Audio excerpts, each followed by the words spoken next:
വിഷയത്തിൽ നിന്ന് വ്യതിചലിക്കാതെ ഇന്നിപ്പോൾ ചാലക്കുടിയുടെ പുനർനിർമ്മിക്കപ്പെട്ടിരിക്കുന്ന ഈ അത്യാധുനിക സൗകര്യമുള്ള റെയിൽവേ വികസനത്തിന്റെ ഭാഗമായിട്ട് ഭാരതത്തിൽ നടക്കുന്ന നവോത്ഥാന പ്രവർത്തനങ്ങളുടെ ഭാഗമായി 75 അമൃത് ഭാരത് സ്റ്റേഷനുകളാണ് എന്ന് ബഹുമാന്യനായ പ്രധാനമന്ത്രി ശ്രീ നരേന്ദ്രമോദി നമ്മുടെ രാജ്യത്തിനും രാജ്യത്തെ ജനങ്ങൾക്കും വേണ്ടി സമർപ്പിക്കുന്നു. ആ ആഘോഷവേളയിൽ വേദിയിൽ സംസാരിക്കുന്നതിനെ സംബന്ധിച്ച് കൃത്യമായ ചതുരമോ ദീർഘചതുരമോ ഒക്കെ ഈ പ്രഭാഷണത്തിൽ അടങ്ങിയിരിക്കുന്നുണ്ട്. പക്ഷേ എന്ത് ചെയ്യാൻ ഇവിടെ വന്നത് മുതൽ പ്രദേശവാസികളുടെ അല്ലെങ്കിൽ ചാലക്കുടിയെ ഇപ്പോഴും അഭിമാനമായി കാണുന്ന വന്ധ്യ വയോധികർ അടക്കമുള്ളവർ എന്നെ സമീപിച്ച് പറഞ്ഞ വിഷയങ്ങളുടെ കാര്യത്തിൽ എനിക്ക് എൻ്റെ ഈ ഒഫീഷ്യൽ പ്രസംഗത്തിൽ നിന്ന് വ്യതിചലിച്ച് പൂർണ്ണമായും ഹൃദയത്തിൽ നിന്ന് സംസാരിക്കേണ്ട ഒരവസ്ഥയിലേക്കാണ് അവസാനമായി കൊണ്ടുവന്ന് ആണിയടിച്ചത് ശ്രീ സനീഷ്. അപ്പോൾ വിഷയത്തെ സംബന്ധിച്ച് അതിൻ്റെ എന്താണ് ആ കൺസേൺ റെസ്പെക്ട് മന്ത്രാലയം തീർച്ചയായിട്ടും അതിനകത്തിൽ ഫൈനലായിട്ടുള്ള ഫൈനൽ സേ അവരുടെ. പക്ഷെ ഇവിടെ തെരഞ്ഞെടുക്കപ്പെട്ടിരിക്കുന്ന 20 പേരിൽ ഒരാളെന്ന നിലയ്ക്ക് ആ 19 പേർക്കും ഇല്ലാത്ത അധിക ഉത്തരവാദിത്വം എനിക്കുള്ളത്. ഞാൻ തൃശ്ശൂരിന്റെ MP, അത് BJPയുടെ ആദ്യത്തെ MP എന്ന നിലയ്ക്ക് എനിക്ക് തൃശ്ശൂരിന്റെ MP മാത്രമായിട്ട് നിലനിൽക്കാൻ സാധിക്കില്ല. കാരണം കേരളത്തിൽ ഒരു സർക്കാർ ഉണ്ടായപ്പോൾ ആ സർക്കാരിലേക്ക് ഏക പ്രതിനിധി എന്ന് പറഞ്ഞ് അംഗീകരിക്കപ്പെട്ട ഒരാളെന്ന നിലയ്ക്ക് കേരളത്തിന് വേണ്ടി മുഴുവൻ അതിന് പരമോന്നതമാണ് എന്താണ് അതിൽ കവിഞ്ഞുള്ള വികസനത്തിലേക്ക് സംഭാവന ചെയ്യുവാനുള്ള നിർദ്ദേശങ്ങൾ സ്വീകരിക്കുന്ന ക്രമത്തിൽ തന്നെ അത് വ്യക്തമായി അതിനുവേണ്ടി നിർദ്ദേശിക്കപ്പെട്ടിട്ടുള്ള മന്ത്രാലയങ്ങളുമായി ബന്ധപ്പെട്ട് നടപ്പിലാക്കിയെടുക്കുന്ന അധിക കർത്തവ്യം 19 പേരേക്കാൾ കൂടുതലായി ഉണ്ട്. എന്നിൽ നിക്ഷിപ്തമാണെന്നുള്ളത് അവർക്കും അറിയാം, എനിക്കും അറിയാം. ഏറ്റവും കൂടുതൽ അത് നിർദ്ദേശിക്കുന്നത് ഈ രാജ്യത്തെ ജനങ്ങളാണ്, കേരളത്തിലെ പൗരന്മാരാണ്. ഇതുമാണ് ഇതിന്റെ അവകാശം. ചാലക്കുടിയിലെ എയിംസിനെ സംബന്ധിച്ചൊക്കെ ചർച്ചകൾ നേരത്തെ തന്നെ ഞാൻ ഇലക്ഷൻ നിൽക്കുന്നതിന് മുമ്പ് തന്നെ 2023 അന്ന് അദ്ദേഹം അവിടെ നെറ്റശ്ശേരിയിൽ ഞാൻ താമസിക്കുന്ന വീട്ടിൽ വന്ന് 2 മണിക്കൂർ നേരം നമ്മൾ കൃത്യമായിട്ട് ഇതിൻ്റെ ഭൂമിശാസ്ത്രം എല്ലാം പഠിപ്പിച്ച് പറഞ്ഞു. ഞാൻ ഇപ്പോഴും എൻ്റെ നിലപാട് വ്യക്തമാക്കും.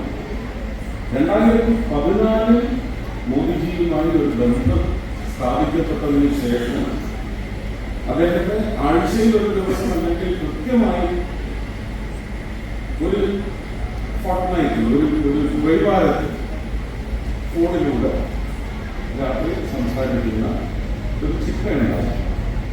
അക്കൂട്ടത്തിൽ അന്ന് പാർലമെന്റിൽ ഇതിനെ സംബന്ധിച്ച് എയിംസ് ആകെ 4-7 എയിംസ് രാജ്യത്ത് ഉണ്ടായിരുന്നിടത്തുനിന്ന് അന്ന് നമുക്ക് 30 സംസ്ഥാനങ്ങളാണ് ഉണ്ടായിരുന്നത്. 29-30 സംസ്ഥാനങ്ങൾ. അപ്പോൾ പ്രഖ്യാപനം വന്നത് ഇന്ത്യയിലെ എല്ലാ സംസ്ഥാനങ്ങളിലും എല്ലാ കേന്ദ്രഭരണ പ്രദേശങ്ങളിലും ഓരോ എയിംസ് അനുവദിക്കും എന്നതായിരുന്നു പാർലമെന്റിലെ പ്രഖ്യാപനം. അത് അതിനുശേഷം 2015-16 പ്രഖ്യാപിക്കുകയും ചെയ്തു. ബഡ്ജറ്റ് പ്രസംഗത്തിലും അത് അംഗീകരിച്ച് അന്നത്തെ ധനമന്ത്രി ശ്രീ അരുൺ ജെയ്റ്റ്ലിയാണെന്നോ അദ്ദേഹത്തിന്റെ പ്രഖ്യാപനവും ഉണ്ടായിരുന്നു. അപ്പൊ കേരളത്തിലെ എയിംസ് എന്ന് പറയുന്നത് മോദി ഭരണത്തിന്റെ വ്യക്തമായ നിലപാട് കേരളത്തിൽ ഉണ്ട് എന്നുള്ളത് തന്നെയാണ്. അതിനകത്ത് ആർക്കും ഒരു സംശയവും വേണം. കാലതാമസം എന്തുകൊണ്ട് സംഭവിച്ചു? ഇതിന്റെ കാരണം ഞാൻ അനവധി തവണ പറഞ്ഞു. എനിക്ക് ഇനിയും കുറ്റം പറഞ്ഞ് മുമ്പോട്ട് ജീവിച്ചു പോകാനും കഴിയും. അന്ന് ഞാൻ അദ്ദേഹത്തോട് പറഞ്ഞു, അങ്ങനെ കോഴിക്കോട് മാത്രമേ എഴുന്നള്ളിക്കൂ എന്നുണ്ടെങ്കിൽ നിങ്ങളൊരു ഷാർട്ട് സാധ്യതയുണ്ടെങ്കിൽ ഒരു മറുസാധ്യത ഉണ്ടാവും. പുതിയൊരു സർക്കാർ വന്ന് ഇവിടെ ഇതിന്റെ ക്രമീകരണത്തിൽപ്പെടുന്ന 5 ജില്ലകളിൽ 5 സ്ഥലങ്ങൾ കണ്ടെത്തി പ്രപ്പോസ് ചെയ്യുന്ന ഒരു സർക്കാർ വരുന്ന കാലത്ത് മതി കേരളത്തിൽ എയിംസ് എന്ന് എന്നൊരു നിലപാട് സ്വീകരിക്കും. ഞാൻ ജയിച്ചു വന്നത് തൃശ്ശൂരിൽ നിന്നാണ്. അപ്പോഴും ഞാൻ തൃശ്ശൂരിന് വേണ്ടി സാധ്യത കുറിച്ചിട്ടില്ല. ആലപ്പുഴ എന്ന് പറയുന്ന പ്രവചി കിടക്കുന്നുണ്ട്. ആലപ്പുഴയുടെ ഒരു പ്രതാപകാലമുണ്ട്. അത് സനീഷിനും പാർട്ടിക്കാർക്കും അറിയാം. ആ പ്രതാപത്തിൽ നിന്ന് മൂക്ക് കുത്തി വീണത് എവിടെയാണെന്ന് നമ്മുടെ സഹോദര ജില്ലയാണ്. അവിടെ ഉള്ളത് മലയാളി സഹോദരങ്ങളാണ്. അവർക്കും ഒരു ഉന്നമനം ഉണ്ടാകും. ഒരു എയിംസ് വരുന്നതോടുകൂടി ആ പ്രദേശത്താകമാനം ഇപ്പോ ആലപ്പുഴയിൽ ചെന്ന് നോക്കിയാൽ കൊച്ചിയെ പോലെ തന്നെ സുന്ദരിയാണ്. കൊച്ചിയേക്കാൾ ഒരു അധിക എല്ല് കൂടുതലുള്ളത് അവിടുത്തെ കാർഷിക മേഖലയാണ്. ആ ആലപ്പുഴയിൽ നിന്നും കൊല്ലത്തിൽ നിന്നും നോക്കിയെടുത്തതാണ് പത്തനംതിട്ടയിലുള്ളത്. ഇപ്പൊ ഈ ചെങ്ങന്നൂരും ആലപ്പുഴ അങ്ങനെയുള്ള പ്രദേശങ്ങളൊക്കെ തന്നെയും ആലപ്പുഴ ജില്ലയുടെ ഭാഗമായിരുന്നു. അപ്പൊ കാർഷിക ഭംഗി, കാർഷിക സമ്പുഷ്ടി എന്ന് പറയുന്ന ഒരു അധിക എക്സ്ട്രാ ബോണും കൂടിയാണ് ആലപ്പുഴ. അവിടെ പക്ഷേ വികസന കാഴ്ചപ്പാടോട് കൂടി നമ്മൾ ഒരു ദൃഷ്ടി അങ്ങോട്ട് വായിക്കുകയാണെങ്കിൽ മൈനസുകളിൽ കിടക്കുന്നത്, ന്യൂനതകളിൽ മാത്രം മുന്നിൽ കിടക്കുന്ന 2 ജില്ലകളാണ് ഇടുക്കി ജില്ലയും ആലപ്പുഴ. ഇടുക്കിയിൽ എയിംസ് വരുന്നതിനെ സംബന്ധിച്ച് അതിന്റെ ഗൈഡ് ലൈൻസിൽ പറയുന്ന ഒരു കാര്യം പോലും നമുക്ക് ടീക്കപ്പ് ചെയ്യാനാകട്ടെ. അതുകൊണ്ടാണ് 2015 അദ്ദേഹത്തോട് ആവശ്യപ്പെട്ടത് കേരളത്തിന് ജനമെങ്കിൽ അത് ആലപ്പുഴയിൽ തരണം എന്ന് പറയുന്നത് അവർക്ക് നിലപാടായിരുന്നു. ആ നിലപാടിൽ ഞാൻ ഉറച്ചു നിൽക്കുന്നു. പക്ഷെ ഇന്ന് ആ നിലപാടിൽ ഒരു രാഷ്ട്രീയ മാറ്റം പ്രാദേശികതയ്ക്ക് എല്ലാവരും സനീഷ് ഒരു കാരണവശാലും തിരുവനന്തപുരത്ത് പറഞ്ഞിട്ടില്ല.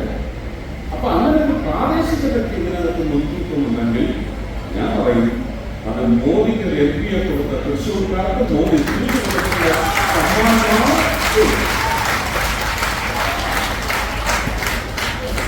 ആർക്കെങ്കിലും എന്നെ ചോദ്യം ചെയ്യണമെങ്കിൽ ഇപ്പോൾ കേൾക്കണം. ഇവിടെ വന്നതൊന്നും എന്നെ ചോദ്യം ചെയ്യും.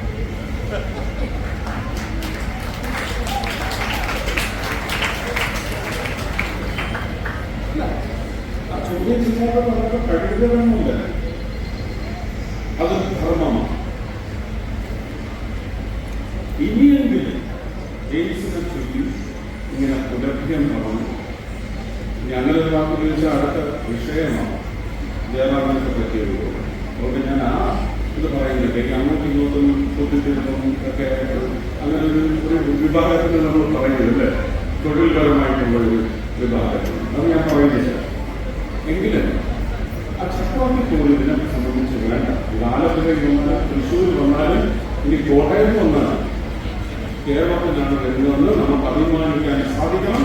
കേരളത്തിലാണ് വന്നില്ല. പക്ഷെ ആലപ്പുഴയിൽ വന്നാൽ അവിടുത്തെയും ഒക്കെ റിയൽ എസ്റ്റേറ്റ് ഭൂമുണ്ടാവും. അവിടെ ഒരു 10 ഇന്റർനാഷണൽ സ്കൂൾസ് വരും. അവിടെ എത്രണ്ണം പോയി അന്വേഷിക്കണം. അവിടുത്തെ ഓരോ കുടുംബത്തിലെയും സ്ഥലമുള്ള ആൾക്കാരുടെ മക്കളൊക്കെ ലണ്ടനിലോ എവിടെയെങ്കിലും ഒക്കെ പോയി ഇത് പണയം വെച്ച് കാശിലേക്ക് പോയി പഠിക്കാൻ ആഗ്രഹിക്കുന്നവരാണ്. പക്ഷെ ആ വാല്യൂ വന്നിട്ടില്ല. സിവിൽ സ്കോർ നോക്കുമ്പോഴേക്കും ആലപ്പുഴക്കാരുടെ സ്വത്തവകാശത്തിന് മൂല്യം എന്ന് പറയുന്നത് വളരെ കുറവാണ്. നമുക്ക് സബ്കാ സാത്ത്, सबका विश्वास, सबका प्रयास और सबका विकास ഇത് നടപ്പിലാക്കണമെങ്കിൽ ആ സബ്കായിൽ ആലപ്പുഴയെ മാറ്റി നിർത്താൻ ഒക്കത്തില്ല. ഇത്രയുള്ളൂ, തത്വത്തിൽ ഇത്രയുള്ളൂ. പക്ഷെ തൃശ്ശൂരിനുള്ള ഈ അധിക അസ്ഥി എന്താണെന്ന് ഞാൻ പറയാം. Most centrally located district in the whole state. മാത്രമല്ല കൃത്യമധ്യഭാഗത്താണ്. ഈ ഭാഗത്തൊക്കെ 300 ഏക്കറാണ് ഫോറസ്റ്റ് ലാൻഡ് എടുക്കുന്നത് തന്നെയാണ് സർ. ഫോറസ്റ്റ് ലാൻഡിനോട് നിങ്ങൾ ഒന്ന് നടത്തിക്കൊന്ന് പറഞ്ഞു കൊടുക്കുന്ന അത് അഡ്മിനിസ്ട്രേഷൻ. പക്ഷെ ലാൻഡ് അതുപോലെ സ്ഥാപിക്കുന്നു. ഒരു 250 ഏക്കർ എടുത്ത് എയിംസിന് കൊടുക്കണം. അതുകൊണ്ടും ഈ പറയുന്ന ഇവിടുത്തെ ഒരു ടെറൈൻ നശിപ്പിക്കപ്പെടുന്നു. നമ്മൾ അങ്ങനെ കാണുന്നത് എപ്പോഴും ഒരു പ്രോഡക്റ്റ് അവിടെ വരും. ആലപ്പുഴയിൽ എവിടെ വരുന്നോ അതിനൊരു 50 കിലോമീറ്റർ ചുറ്റളവിന്റെ വികസനം എന്ന് പറയുന്നത് നമ്മളൊക്കെ അമ്പരപ്പിക്കുന്ന രീതിയിലായിരിക്കും ഒരു റോക്കറ്റ് ജമ്പിൽ റോക്കറ്റ് ഷൂട്ടിലേക്ക് പോകുന്നത്. അപ്പൊ അതുകൊണ്ട് എയിംസ് അതല്ല. ഇനി ചാലക്കുടിയുടെ ടൂറിസം, ആ ടൂറിസത്തെ പിന്തുണയ്ക്കുന്ന റെയിൽവേ വികസനം, റെയിൽവേ ആധുനികവൽക്കരണം ഇവിടെ ചാലക്കുടിയിൽ വരണമെന്ന്. ആ ചാലക്കുടി റെയിൽവേ സ്റ്റേഷനിലെ ലൈനുകളുടെ എണ്ണം കൂടണം, സ്റ്റോപ്പ് കൂടണമെങ്കിൽ വന്ന് നിങ്ങൾ ആഗ്രഹിക്കുന്ന ചില ട്രെയിനുകൾ നിർത്തണമെങ്കിൽ ഇവിടെ ഒരിക്കലും നിർത്താൻ സാധിക്കാത്ത ട്രെയിനുകൾ ഓടിപ്പോകാനുള്ള എക്സ്ട്രാ ട്രാക്കുകൾ വേണം. അതിന്റെ വിദഗ്ധരാണ് ഉപയോഗിക്കുന്നത്. സർവേ നടന്നുകൊണ്ടിരിക്കുകയാണ്. സ്ഥലം എടുത്ത് വരുന്ന മുറയ്ക്ക് നമ്മൾ ഈ പാലരുവി എക്സ്പ്രസിന്റെ കാര്യം എനിക്കറിയില്ലായിരുന്നു. പാലരുവിക്ക് 7 സ്ഥലങ്ങളിലും സ്റ്റോപ്പ് വാങ്ങിച്ചു കൊടുത്തത് ഞാൻ. അതിനകത്ത് നമ്പർ ഓഫ് കമ്പാർട്ട്മെന്റ്സ് കൂട്ടിയതും ഞാൻ തന്നെയാണ്. അപ്പോൾ പാലരുവി ചാലക്കുടി നിർത്തേണ്ട അത്യാവശ്യകത എന്താണെന്ന് ബോധിപ്പിച്ചുകൊണ്ടൊരു കത്തെഴുതി തന്നാൽ ഞാനത് റെയിൽവേ മന്ത്രിക്ക് കൊടുത്ത് എത്രയും പെട്ടെന്ന് സാധിച്ചു തരാൻ ശ്രമിക്കും.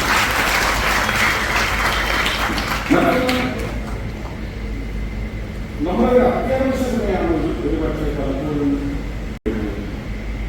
കൊണ്ടുചെന്ന് എത്തിക്കുന്നത്. ടൂറിസത്തിന്റെ വികസനത്തിനെ സംബന്ധിച്ച് 4 സോണുകളിലായി 28 സംസ്ഥാനങ്ങളെയും അഡ്രസ് ചെയ്ത് എന്റെ ക്യാബിനറ്റ് മിനിസ്റ്റർ ശ്രീ ഗജേന്ദ്ര സിംഗ് ഷെഖാവത്തിനൊപ്പം ഈ 4 സോണൽ കോൺഫറൻസിൽ പങ്കെടുത്തയാളാണ്. അവിടെ കേരളത്തിന് നമുക്ക് അംഗീകരിക്കാൻ പറ്റുന്ന ഒരു പ്രോജക്റ്റ് പ്രധാനമന്ത്രിയുടെ കഴിഞ്ഞ വർഷം അദ്ദേഹം നിർദ്ദേശിച്ച് ഈ വർഷം അതിന്റെ ഗൈഡ്ലൈൻസ് സെറ്റ് ചെയ്ത് പ്രഖ്യാപിച്ചിട്ടുണ്ട്. യോഗ്യമായ ഒരു പ്രോജക്റ്റ് ഇതുവരെ തരാൻ സാധിച്ചിട്ടില്ല കേരളം. ടൂറിസം സെക്രട്ടറിയാണ് വന്നത്, മന്ത്രി ഇന്നുവരെ വന്നിട്ടില്ല. ഞാൻ ഈ 2 വർഷമായിട്ട് ഒരു 10-15 കോൺഫറൻസ് നടത്തിയിട്ടുണ്ട്. അതിലൊന്നും കേരളത്തിലെ ടൂറിസം മന്ത്രി വന്നിട്ടില്ല. കർണാടകത്തിലെ മന്ത്രി വന്നിട്ടുണ്ട്, ഗോവയിലെ മന്ത്രി വന്നിട്ടുണ്ട്, മഹാരാഷ്ട്രയിലെ മന്ത്രി വന്നിട്ടുണ്ട്. ടൂറിസം മന്ത്രിമാരാണ് വരുന്നത്. ഇവിടെ എത്രയോ പ്രോജക്റ്റുകൾ കേരളത്തിൽ എന്ത് തന്നു എന്ന് ചോദിക്കാൻ സർവീസിന്റെ ഓഫീസിൽ വന്നാൽ എത്ര കോടിയാണ് മലമ്പുഴയ്ക്ക് കൊടുത്തിരിക്കുന്നത്, എത്ര കോടിയാണ് അവിടെ വടകരയിൽ കൊടുത്തിരിക്കുന്നത്, എത്ര കോടി തലശ്ശേരിയിൽ, എത്ര അഷ്ടമിക്കാരിന് വേണ്ടി കൊല്ലത്ത്, ഇങ്ങനെ കോടിക്കണക്കിന് രൂപ കൊടുത്തതിന്റെ തെളിവല്ല, അത് സാക്ഷ്യപ്പെടുത്തുന്ന ടൂറിസം ഉൽപ്പന്നങ്ങൾ കേരളത്തിൽ പണിയാണ്. അപ്പൊ ഒരു പഞ്ചായത്ത് തെരഞ്ഞെടുപ്പ്, ഒരു കോർപ്പറേഷൻ തെരഞ്ഞെടുപ്പ്, മുനിസിപ്പാലിറ്റി തെരഞ്ഞെടുപ്പ്, ഒരു നിയമസഭാ തെരഞ്ഞെടുപ്പിന് വേണ്ടി ഉലഭ്യം പറഞ്ഞ് തോൽപ്പിക്കുന്നതിന് ഇതൊന്നും ഉപയോഗിക്കാൻ സാധിക്കും. ഇലക്ഷൻ കഴിയുമ്പോൾ ജനങ്ങൾക്ക് അതിന്റെ സൗകര്യവും അതിന്റെ ഗുണവും ലഭിക്കും. പക്ഷെ നഷ്ടപ്പെടുന്നതാണ് ഗവർണൻസിനാണ് നഷ്ടപ്പെടുന്നത്, രാഷ്ട്രീയത്തിനല്ല. ആ ഗവർണൻസിന്റെ മികവിന് ശക്തമായ പിന്തുണ ഇപ്പോഴും നമുക്ക് പൂർണ്ണമായി കേരളത്തിന് നൽകാൻ സാധിക്കും. ഇത് ആ എണ്ണത്തിൽ, കരുത്ത് എണ്ണത്തിൽ നിങ്ങൾക്ക് എത്തിക്കാൻ സാധിച്ചിരുന്നെങ്കിൽ ഇതിനൊന്നും ഞാൻ ഒറ്റയ്ക്ക് തൊഴിലേണ്ട ആവശ്യമില്ല. ഒരു പടയുണ്ടാവും ഇതിനു വേണ്ടി പണിയെടുക്കാം. നിങ്ങൾക്ക് ഞാൻ രാഷ്ട്രീയം എഴുന്നള്ളിക്കുന്നതല്ല, എങ്കിലും നമുക്കൊരു കടമയുണ്ട്, ജനങ്ങൾക്കൊരു കടമയുണ്ട്. കൃത്യമായ രാഷ്ട്രീയ അന്തരീക്ഷം, ഭരണ അന്തരീക്ഷം ഇതെല്ലാം അവലോകനം ചെയ്യും. നമുക്ക് ഗുണമാകുന്നത് എങ്ങനെ എന്നുള്ള നിശ്ചയം നമ്മളുടെ വോട്ടിംഗ് പാറ്റേണിൽ ഇപ്പോൾ എടുക്കേണ്ടതുണ്ട്. അതുകൊണ്ട് ഈ 50 പുതിയ ഡെസ്റ്റിനേഷൻ എന്ന് പറയുന്ന പ്രധാനമന്ത്രിയുടെ പുതിയ പദ്ധതിയിലേക്ക് ഞാൻ കൃത്യമായി ഏകദേശ ഗൈഡ്ലൈൻസ് പറഞ്ഞു കൊടുത്തു. പക്ഷെ ഇവിടെ എന്നല്ലേ ഇതിന്റെ സൈറ്റിൽ പോയി ലോഗിൻ ചെയ്ത് ആ ഗൈഡ്ലൈൻസ് എന്താണ്, തരസംഖ്യ എന്താണ് അത് മനസ്സിലാക്കി പൂവല തുടങ്ങി കാലടി വരെ ഒരുപക്ഷെ ഡെവലപ്പ് ചെയ്തെടുക്കാവുന്ന അതിന് 500 കോടിയാണ് ഒരു പ്രോജക്റ്റിന്. അങ്ങനെ 50 കോടിയാണ് ഇന്ത്യയിൽ തരാൻ പോകുന്നത്. ഈ 36 ഇടങ്ങളിൽ 8 കേന്ദ്രഭരണ പ്രദേശവും 28 സംസ്ഥാനങ്ങളിലും ഓരോ പ്രോജക്റ്റ് കിട്ടും, ഉറപ്പാണ്. പക്ഷെ അത് യോഗ്യമായിരിക്കും. അപ്പൊ പൂമല തുടങ്ങി അതിലക്കണ്ണി, മലക്കപ്പാറ, ചോര, അതുപോലെ തന്നെ കാലടി. ഇനി കാലടി ഇല്ലെങ്കിലും പ്രശ്നമില്ല. ചാലക്കുടിക്ക് അങ്ങനെ ഒരു താല്പര്യമുണ്ട്.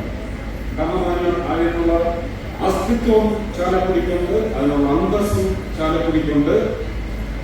കഴിവുണ്ടെങ്കിൽ ആ പ്രോജക്റ്റ് സ്റ്റേറ്റ് ഗവൺമെന്റിനെ കൊണ്ട് അവിടെ എന്റെ മിനിസ്ട്രിയിൽ എത്തിച്ചാൽ അത് സാധിച്ച് തന്നിരിക്കും. ഒരു പ്രോജക്റ്റ് അതിൽ 300 കോടി ഇംപ്ലിമെന്റേഷൻ, അതായത് പ്രോജക്ട് പാർട്ടിക്കിൾസ്. 200 കോടി പിന്നെ അതിന്റെ മെയിന്റനൻസിന് കൊടുക്കുകയാണ്. 5 വർഷത്തേക്കുള്ള മെയിന്റനൻസിന്, മെയിന്റനൻസിന് 200 കോടി. അങ്ങനെയൊന്നും കേരളത്തിൽ അങ്ങനെ പ്രോജക്റ്റുകളെ ഉണ്ടാക്കില്ല, ഇന്ത്യയിൽ ഉണ്ടായിട്ടില്ല. സാസ്തി എന്ന് പറയുന്ന പ്രോജക്റ്റിനെ പറ്റിയാണ് ആലപ്പുഴ അല്ല കൊല്ലം കഷ്ടമുണ്ട്. അതുപോലെ വടകരയില് ഊരാളുകൾ ചെയ്യുന്ന പ്രോജക്റ്റ് ഞാൻ എതിരായിരുന്നു ഊരാളുകളിൽ കൊടുക്കുന്നത്. പക്ഷെ കൃത്യമായിട്ട് അതാണ് ചെയ്യുന്നത്. ഞങ്ങൾ പഠിപ്പിച്ചു, ആ പ്രോജക്റ്റ് കൊടുത്തു. ഇപ്പോഴും തീർന്നിട്ടില്ല. അപ്പൊ ഇങ്ങനെയുള്ള കാര്യങ്ങളെല്ലാം നമുക്ക് മനസ്സിലാക്കാം.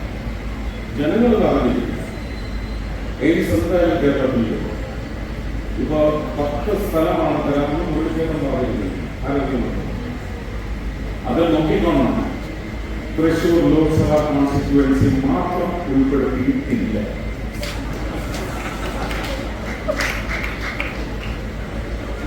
ഞാൻ ആ വാക്ക് ദേശപ്പെട്ടോ. തൃശൂർ ലോക്സഭാ കോൺസ്റ്റിറ്റ്യുവൻസിക്ക് കീഴിലുള്ള 7 നിയമസഭാ MLA-മാരും കാലാകൂലിക്കണം. 7 MLA-മാർ ഏത് പാർട്ടിയായാലും. ഇവിടെ സനീഷുണ്ട് നിങ്ങൾക്ക് വേണ്ടി യുദ്ധം ചെയ്യാൻ. സനീഷിന്റെ കൂടെ ബെഹനാനുണ്ട്, ബെന്നി ബെഹനാനുണ്ട്. ആ ബെന്നി ചേട്ടന് വേണ്ടി നിൽക്കും. എന്റെ കൂടെ 7 MLA നിൽക്കും. രാഷ്ട്രീയം മനസ്സിലായോ? ആ രാഷ്ട്രീയത്തെ ആരോഗ്യം വരുത്തേണ്ടത് നിങ്ങളുടെ ചുമതലയാണ്, കേരളത്തിലെ ജനങ്ങളുടെ ചുമതലയാണ്. അത് ഞാൻ കയ്യിൽ ചോദിച്ചു വാങ്ങിക്കണം.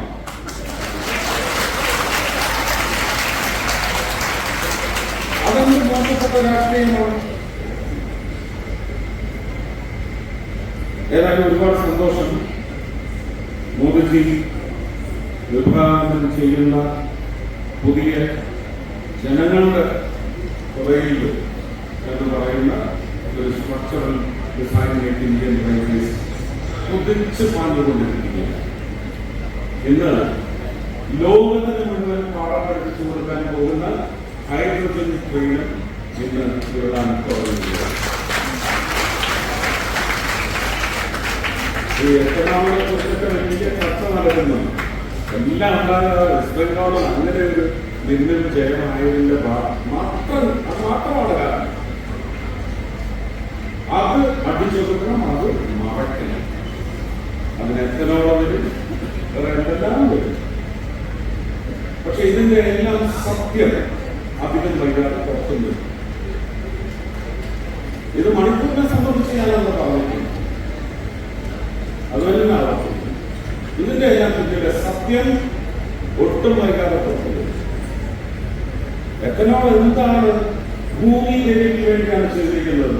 അത് ഭാരതത്തിന്റെ മാത്രം ഭൂമി ദേവിയല്ല, ഈ പ്രപഞ്ചത്തിന് വേണ്ടിയാണ് എത്തനോൾ.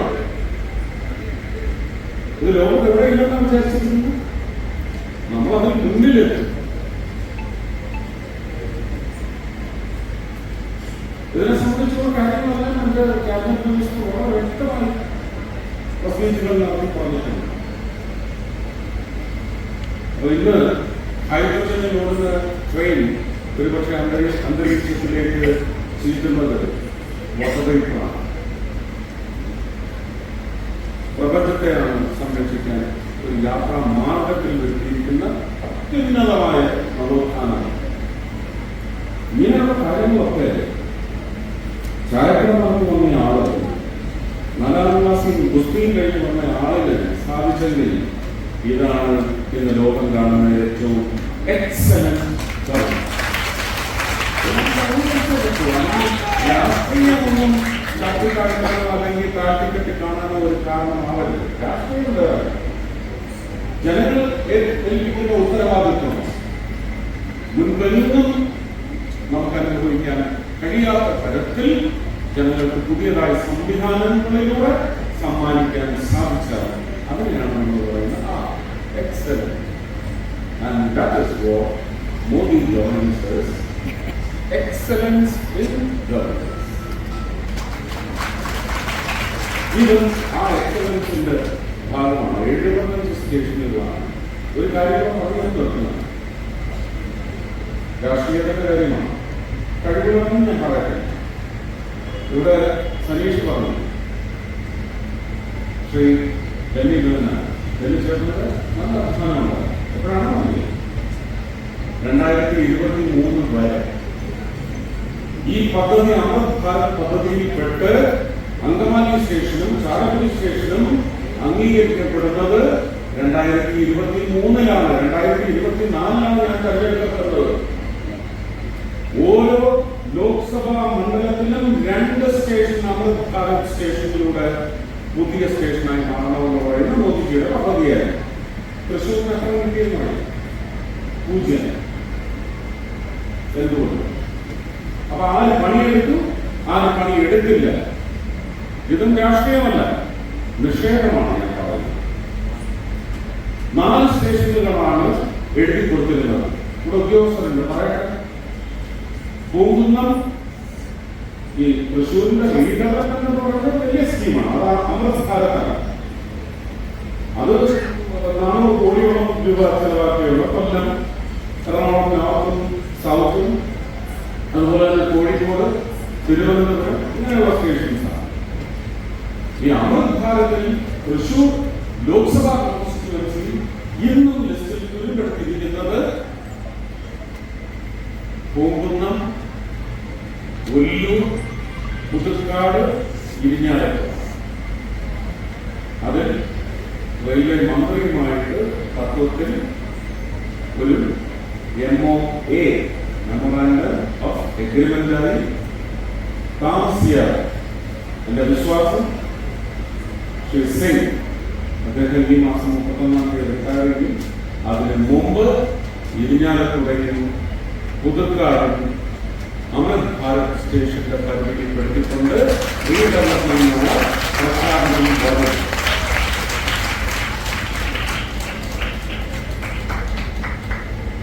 ഞാൻ 3 മാസമേ പണിയെടുത്തുള്ളൂ. 3 മാസമേ പണിയെടുത്തു. ഇനിയും തയ്യാറാണ്. അത് ഡൽഹിച്ചേട്ടന്റെ മണ്ഡലമായിക്കോട്ടെ, സനീഷിന്റെ മണ്ഡലമായിക്കോട്ടെ, ഞാൻ തയ്യാറാണ്. ചാലക്കുടിയിലേക്ക് വരണമെന്ന് നമുക്ക് ശ്രമിക്കാം. പക്ഷേ പറഞ്ഞതിനകത്ത് ചെറിയ തെറ്റുണ്ട്. കേന്ദ്ര സർക്കാരിന് ഹെൽത്ത് ഡിപ്പാർട്ട്മെന്റിന് സ്ഥാനമില്ല ചാലക്കുടി. കേന്ദ്ര സർക്കാർ നൽകുന്ന സ്ഥലത്താണ് നടത്തപ്പെട്ടത്. ഇതിന്റെ ക്രമീകരണവും അങ്ങനെയാണ്. എയിംസിന് വേണ്ടുന്ന സ്ഥലം അവസാനത്തെ മില്ലിമീറ്റർ വരെ സംസ്ഥാന സർക്കാർ വാങ്ങിക്കൊടുക്കണം. അവിടെ എയിംസ് കൊണ്ടുവരുന്നത് കേന്ദ്ര സർക്കാർ എന്നതാണ് ക്രമീകരണം. അതിന് ഒന്നുകൂടെ വ്യക്തമാക്കും. അപ്പൊ എല്ലാം നടക്കട്ടെ. എല്ലാ നല്ലതുകളും രാഷ്ട്രീയക്കാർക്ക് വേണ്ടിയല്ല, ജനങ്ങൾക്ക് വേണ്ടി സംഭവിക്കട്ടെ. സന്തോഷം. നന്ദി, സ്നേഹം, നമസ്കാരം.